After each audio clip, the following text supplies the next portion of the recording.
Hey everyone, how's it going? I hope you're doing well. I'm doing well because today we're talking about music and today we're talking about a awesome compilation on vinyl. I feel like I haven't talked about a record. It's all been CDs, which are cool. But I haven't talked about a record for a while, so I want to look at this great compilation that I love checking out every so often. This is Classic Yes by the band Yes, British progressive rock. Look at that Roger Dean artwork, front and back. You get the full print, small there on the back. And this is exactly what it sounds like. It's a compilation that covers the classic period of Yes. It's actually missing a few bits, but I think I know why. And it's a compilation, so I totally understand why. But it's there's a few tweaks. That said, I think this is a great compilation. So this comes out in 1981. So 1980, Drama, the album from Yes came out. Fitting title, perhaps. It's a really cool album, but we're losing Rick Wakeman on keyboards, even though he was a slightly more recent addition to the band. We're losing John Anderson on vocals, who was there since the debut, and for a lot of people, the lead singer is kind of what identifies and marks a band. And so for a lot of folks, maybe this classic period was done. Um, that said, there's a lot of other stuff from Yes's, perhaps some people call classic, some not, period, that is not on here. You don't have anything from their debut album. You don't have anything from the follow-up, Time and a Word. And I see why. For a lot of folks, those are kind of the more psychedelic pop. They're not really getting into progressive rock. Maybe you could include like Time and a Word or Astral Traveler, but I totally get why not.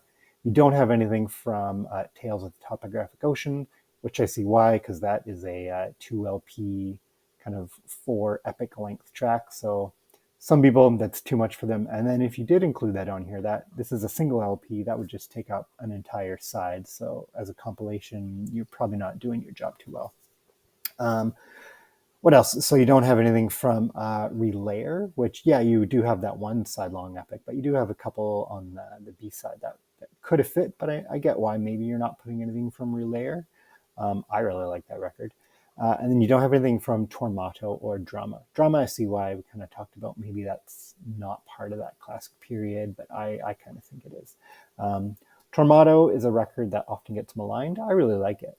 And one really cool thing, so this album was actually put together by Chris Squire, compiled by Chris Squire. He didn't do the mixing or mastering, but the bass is a lot punchier, which makes sense. Chris Squire, another longtime member of the band, forever in the band, and up until his death a few years ago. And you see that in here, as well as a couple of the track choices, maybe a lot of them. So let's get into what we got on here. So you start with Heart of the Sunrise. That's from Fragile. Maybe it's because I've heard it too many times, but Roundabout, compared to a lot of the other full band tracks on Fragile, kind of dips and dips in how often I listen to it. Again, it's a great song. All the band songs on that album are fantastic, but Heart of the Sunrise might be my favorite from Fragile. It's a very bass-heavy song. I see why it's opening up the record. Then you get Wondrous Stories from Going for the One, which I really like. I think Awaken is probably the best track on that album, but you're not going to put that on a compilation with a single LP. And the title track, I never really liked Going for the One as a song. I find the vocals are like a little too shrill, which for I can stand a lot of shrillness. I'm a big Rush fan, but I find them too much on here. And the slide guitar is kind of weird. I think some people really like it. Um, Yours is No Disgrace closes out the A side from the Yes album. One of my favorite tracks on that album. Not my favorite, but we're going to get to that one. That's on here too. But a really fun, upbeat, and energetic track. I think, side one, it's 3 songs from 3 different albums. You get a really good idea of what Yes sounds like at this period. Side 2, Starship Trooper, my favorite track from the Yes album. Really good. Lots of great Steve Howe guitar work on that one. Then you get to Long Distance Runaround from Fragile. I'm not sure if I like this one compared to South Side of the Sky, but I think if I'm putting a compilation together, I'd probably go for Long Distance Runaround. South Side of the Sky is a little more emotional, a little more evocative, which is really cool. But I think if you only have a single LP, this album is just over an hour, so it's already packed. Long Distance Runaround's the way to go. Next, you have The Fish, which at first I was like, this is clearly Chris Squire. So on Fragile, the album, for those who haven't heard it, It's a great Yes album, introduces Rick Wakeman to the band. So you have your band tracks. So two of them are here. You have Roundabout to round it off, and then South Side of the Sky. And then each band member sort of has their own little individual track that they do. So The Fish is Chris Squires, so it's a really bass heavy track. So partly I'm like, well, that's why you picked it. Could be. But also, single LP, we're already pushing an hour. We're getting the most out of a piece of vinyl as you can. This track's only 2.5 minutes. So even if people are like, oh, you should have gotten rid of that, you don't really have that many options for Yes of what you're going to put back on. Maybe something from one of their first two albums. But like I said, not everyone considers that part of their debut. So you know what? I'll go with The Fish. Um, I think in terms of what's on Fragile is the individual band member sections. That's probably the most appropriate because it still feels the most yes-ish and less solo-ish. Then we're finishing off with And You and I from Close to the Edge. Again, really cool if you could do Close to the Edge, but that's an album-long track. It's probably one of the best prog rock tracks ever, but you're not going to be putting this on a single LP compilation. You could, that'd be cool, but you're not.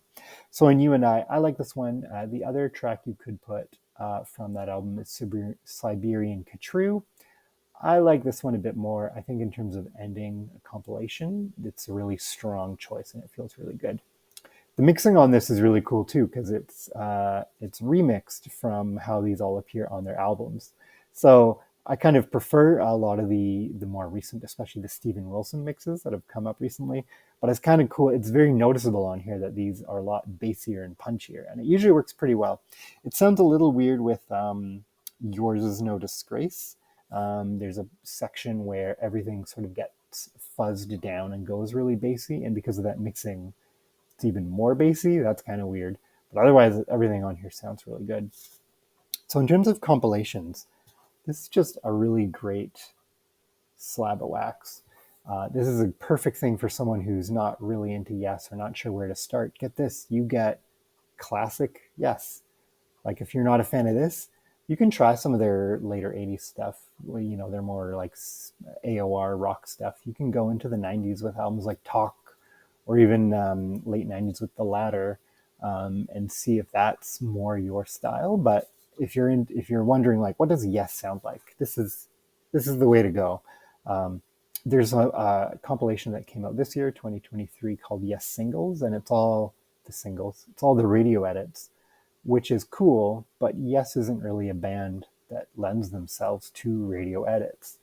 When I was thinking, who is that compilation for? It's either for, the diehard Yes fans who already have everything Yes, but need a little bit more, or people that maybe want to check out Yes, but if you're not sure where to go, you're probably not going to buy that copy. You're just going to listen to the band on Spotify.